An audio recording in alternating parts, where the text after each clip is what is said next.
જેણે મીરાના હળાહળ ઝેર પીધા એ ભર સભાની અંદર પોતાના 5 પતિઓ હોવા છતાંય પાંચાલીની લાજ લૂંટાઈ રહી છે.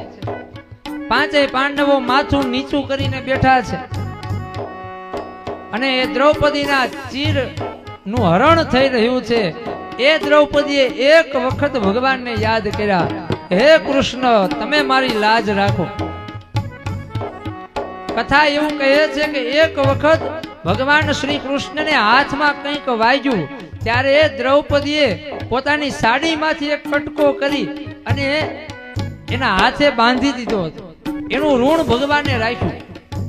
એ એક કટકાના બદલામાં ભગવાને દ્રૌપદીના 999 ચીર પૂર્યા. જેની સુરતા ભગવાન સાથે બંધાઈ ગઈ છે. તો કથા પ્રમાણ છે કે ભગવાન એ બધા ભક્તોની લાજ રાખે છે.